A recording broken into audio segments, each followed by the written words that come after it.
There's nothing better than fresh from the garden produce. That's right, and here to share a butternut squash recipe in our CI Kitchen is Kristina Adams, Director of Weight Management and Wellness there at Sarah Bush Lincoln. Welcome back. Yes, thanks for having me. Butternut squash is the star today. Yes, it's got a nice color, so you know there's packed full of nutrients, so that's always a good start. Yeah, so it looks like you've already have it prepared. Yes. You baked it, roasted it or something. And it's kind of intimidating, I think, sometimes because patients always ask me, I don't know how to bake it. Really, you just cut it in half and throw it on a baking sheet in the oven for about a half an hour. So and you're with Sarah Bush, and you're with Sarah Bush Lincoln's weight management program. Correct. And so you are creating these recipes all the time. Correct. And so what is it that you said, you know, we need to do something about squash? That's glad you asked that. I was actually out at a restaurant and had a similar dish, and I thought, oh my gosh, I want to recreate this in a little bit healthier fashion, because I knew at the time this probably wasn't the best, healthiest option on the menu, but it was still, you know, just a different spin on having butternut squash, because most of us probably aren't used to having it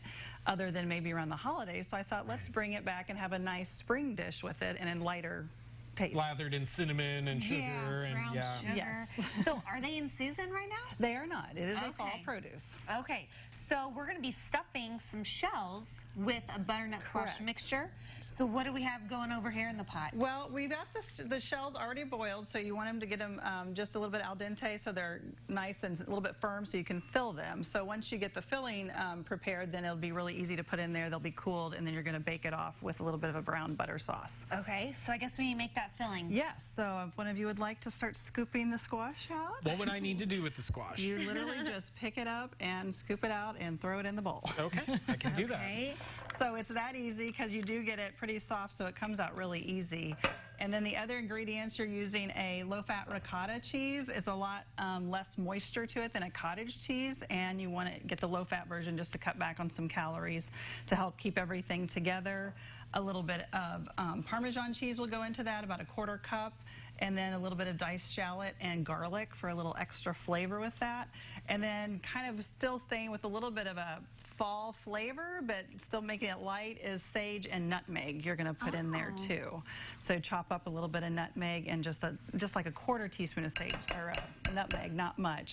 And then an egg to bring it all together. So you'll end up with a mixture that doesn't look very pretty, but you can put it into a bag, and then it'll make it really easy to pipe it into those shells. Do I need to put both in here? That would be both, yes. For the recipe, it'd be the whole squash scooped into there. It seems like it makes a lot, Kristina. It does. It makes a good portion. It's better when it's just the inside of the squash. I'll work on that in a second. All right. That's how you know it's nice and done, though. That's true. Ready to go when that skin is really soft. And I'm guessing you want to let it cool off a little bit so that you can handle it like Matt is and pick it up. And yeah, it does cool fairly quickly, much like the shells. So really, you're just taking the shells and just piping this right in there. And making a nice filling. You don't want to overfill it to where it's going to maybe possibly cook out of the shell, and then you would just place it in your pan. And then we've got the brown butter sauce that you can do, and it is a whole stick of butter. It sounds a little bit, I know, ominous sometimes when you're cooking with butter, but that's for the whole recipe. So it's not like per person you're going to be eating a whole stick of butter for that. The other day, oh, go ahead. You'll put in the sage leaves with the butter to infuse the butter with that flavor. We were talking a lot about butter the other day here on the show, and there's such good recipes. And then there's always that debate, like, is it better to go with margarine or is it better to go with butter? And I know some folks say butter, others say margarine. What do the nutrition professionals say? That's a great question. It's a very heated debate, and it goes back and forth a lot. It does depend on how you're cooking with it and what you're using it in, so that's always something to keep in mind. But usually if you go with this is an unsalted butter, so it's just a kind of more of a natural blend. If you look for margarines, you want to look for more healthy oils, so you're not looking for some of the saturated fats, so like a corn oil, safflower, sunflower kind of blend would be a better option to go with. And sometimes they tend to be a little bit softer at room temperature, and that's what you want.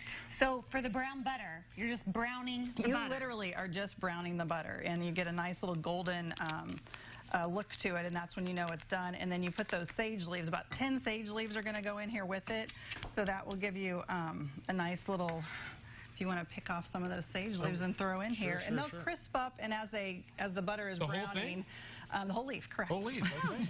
as it's browning, it'll infuse that flavor, so you'll get that. And then once that's ready, you'll just drizzle it over your Take shells. the leaves out? Nope, leave the leaves in. Oh, wow. Okay. Yeah, so you will drizzle that over and bake it for about 20 minutes. Fresh. Yeah, it is. So there at Sarah Bush Lincoln, y'all are about, educating people on how to eat right and maintaining weight loss if they follow your program. So you actually have a class coming up next month. Correct. What is it? We are doing Cooking 101, Cookout 101, excuse me, for June 18 down at the Center for Healthy Living at Sarah Bush Lincoln. So a lot of similar recipes, just learning to cook a little healthier with very familiar ingredients and maybe just a little bit of an alternative way to have those served. One of the things I was preparing was I've been seeing a lot with small individual little pies. So pie is always popular in the summertime. So I thought, just bringing it down in calories and serving a little individual size would be a better option than maybe a larger portion. And that's one of the things you emphasize in the program is that you can take out some of the calories and some of the unhealthy things without sacrificing all the taste. That's right. It's very eye-opening, I think, to a lot of patients when we're working with them of what you can change in a recipe that makes such a big difference. So it's small changes, but big payout. Okay. Well, we'll talk a little bit more about that upcoming workshop and have our big reveal. Got to get our butter all browned with the nice sage leaves in there. Matt, you did such good work today. Oh, I was working it. Yes. Saged. You're just on fire. I would actually make this recipe, so I'm glad I got the practice.